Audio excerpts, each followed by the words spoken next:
I'm Major General Muniruzzaman, retired. I'm President of Bangladesh Institute of Peace and Security Studies, an independent think tank based in Dhaka, Bangladesh. I'm also the current chair of the Global Military Advisory Council on Climate Change, an international body of experts touching on all continents, and we work extensively on the security implications of climate change. As the chair of GMAC, I also attended the COP21 in Paris last year. The COP21 in Paris last year was a significant milestone in the history of the journey of climate negotiations, because this was the negotiations that was so important for the international community and global humanity that if we had failed there, it would have taken us years backward, and perhaps the international changes that are coming in the climate change would have suffered a great loss.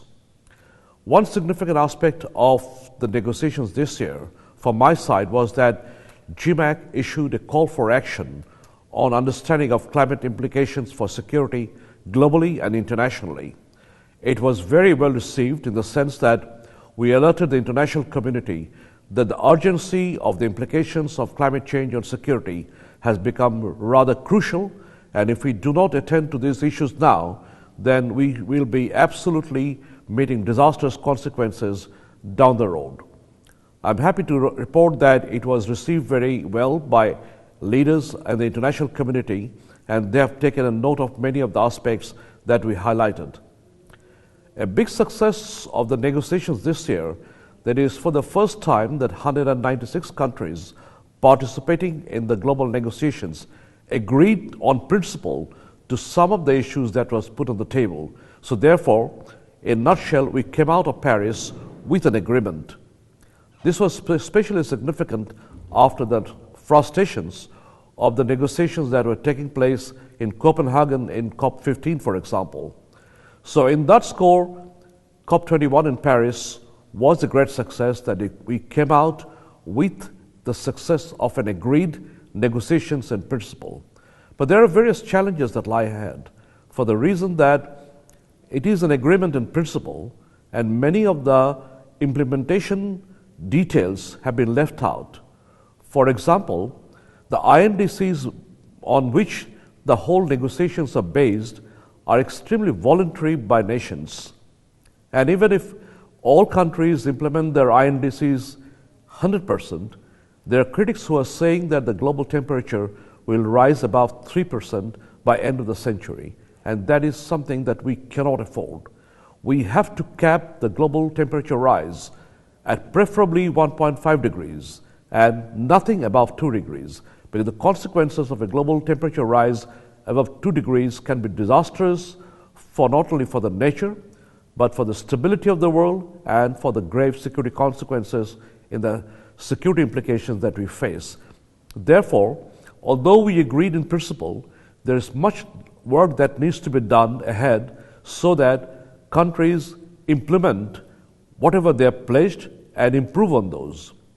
The second weakness that we found that it will be after 3 to 5 years when we will take a stock of how we are achieving the intended cuts in emission.